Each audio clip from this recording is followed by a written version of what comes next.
लोकतंत्र में सत्ता पक्ष और विपक्ष दो पक्ष होते हैं। तो सत्ता पक्ष काम करती है, विपक्ष अपना काम करती है। तो बात यह है कि दोनों का एक ही उद्देश्य होता है और वो ये देश हित, राष्ट्र हित में और समाज के हित में काम करना। नमस्कार दर्शकों, मैं संजय कुमार मिश्रा न्यायधारा से आज डॉक्टर भीमराव अंबेडकर की जन्मस्थली बहु इंदौर में एक कार्यक्रम कांग्रेस द्वारा चलाया जा रहा है, जय बापू, जय भीम, जय संविधान। उसी कड़ी में कानपुर में भी एक कार्यक्रम का आयोजन किया गया। इस कार्यक्रम की अध्यक्षता पूर्व विधायक पंडित भूधर नारायण मिश्रा जी ने की और इस कार्यक्रम के मुख्य अतिथि के रूप में पूर्व सांसद कमल किशोर कमांडो रहे। इन्होंने संविधान की गरिमा को बताया और यहाँ पर कई कांग्रेसी वक्ताओं ने देश की आजादी से आज तक का पूरा ब्यौरा वहां पर उपस्थित लोगों के सामने प्रस्तुत किया। इस कार्यक्रम में काफी मात्रा में अधिवक्तागण भी उपस्थित रहे। परिवर्तन होता है और उस परिवर्तन में अगर जायज है तो वो स्वीकार्य होता है और अगर नाजायज है तो उसका विरोध करना वो हर एक आम नागरिक की जिम्मेदारी है, जरूरी है। जो वर्तमान की परिस्थिति चल रही है ये लोग समझ नहीं पा रहे हैं। क्रिमिनल प्रोसीजर कोड और इंडियन एविडेंस एक्ट, ये तीनों बदले गए, ठीक क्या? मैं एडवोकेट दिव्यता जी को क्षण भर के लिए रोक रहा हूँ। हमारे बीच में हमारे मुख्य अतिथि पूर्व सांसद कमल किशोर कमांडो जी पधार चुके हैं। हमारे कार्यक्रम के अध्यक्ष, हमारे संरक्षक पूर्व विधायक पंडित भूधर नारायण मिश्रा जी भी पधार चुके हैं, उनका स्वागत है। आदरणीय पूर्व विधायक भूधर नारायण मिश्रा जी, कृपया स्टूडियो से आप भी आ जाए।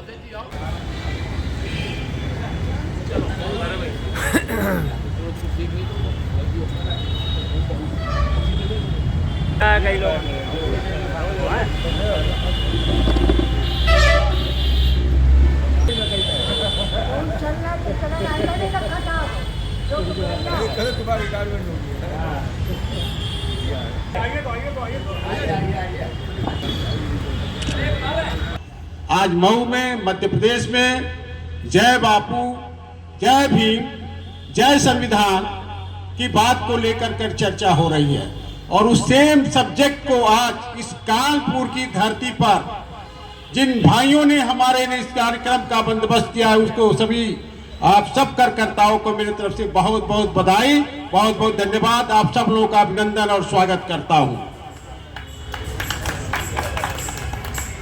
आप लोगों को संविधान की बात को समझना चाहिए कि आज भारत में हमारे नेता राहुल गांधी जी ने जो इस भारत में संदेश देने का काम किया है संविधान का, इससे पता लगेगा कि किस जाति के कहां लोग बसे हैं, उनकी संख्या क्या है, चाहे वो किसी वर्ग के हो सकते हैं। जाति जनगणना इस भारत में होना अति आवश्यक हो चुका है। मैं ज्यादा कुछ अब नहीं कहूंगा। हमारे बीच में मिश्रा जी हैं, अतर भाई हैं, अध्यक्ष महोदय हैं, तमाम हमारे पार्टी के सीनियर लीडर हैं। कार्यक्रम के मुख्य अतिथि पूर्व सांसद आदरणीय कमल किशोर कमांडर जी, उनके साथ मेहमान के रूप में हमारे शहर पधारे भाई साकिर साहब, आज इस कार्यक्रम की अध्यक्षता कर रहे हैं हम सबके नेता, बड़े भाई, पूर्व विधायक कानपुर महानगर कांग्रेस कमेटी के पूर्व अध्यक्ष आदरणीय पंडित भूधर नारायण मिश्रा जी। इस कार्यक्रम का सफल संचालन कर रहे हैं। इस कार्यक्रम के कर्ता धर्ता, आयोजक, संयोजक भाई अतहर नईम साहब। पाव निष्ठा से महाअभियान चल देगा, बढ़ाओ पाव निष्ठा से महाअभियान चल देगा, करेगा कारवां जब कूद को तूफान चल देगा, जियो तो देश की खातिर। हम कांग्रेस के लोग, हमारे पूर्वज देश के लिए जीते थे और वही खून हमारे अंदर है। तो जियो तो देश की खातिर, मरो तो आदमियत पर। तो फिर पीछे तेरे इंसान क्या भगवान चल देगा। महू में जहां बाबा साहब की जन्मस्थली है मध्य प्रदेश में, उस अभियान को, उस कार्यक्रम को शुरू करने के लिए हमारे कांग्रेस के माननीय नेता राहुल गांधी जी, खड़गे जी, प्रियंका गांधी जी, सब लोग वहां उपस्थित हैं। और उस कार्यक्रम का हम समझते हैं कि संदेश पूरे भारत में, विदेशों में जाएगा। इसका हम तो उस समय पैदा भी नहीं हुए थे जिस समय हमारा देश स्वतंत्र हुआ है, जिस समय हमारे संविधान की रचना की गई, लेकिन उसका बेनिफिट तो हम आज भी उठा रहे हैं। परम आदरणीय पंडित भूदेव मिश्रा जी हमारे बीच में, हमारे मुख्य अतिथि कमांडो साहब हमारे बीच में आए हैं।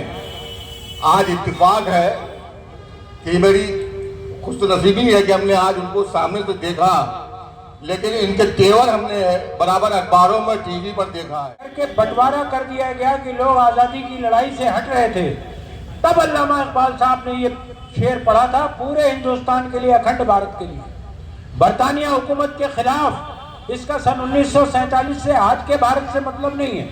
तब कहा था समझाने के लिए कि न समझोगे तो मिट जाओगे। ऐ हिंदुस्तान वालों, तुम्हारी दास्तां भी ना होगी दास्तानों में। ये था वो पूरा शेर, लेकिन इसकी वजह और संदर्भ वो था। आज राहुल गांधी जी वहां पर मौजूद हैं और कार्यक्रम वहां पर रैली के रूप में चल रहा है।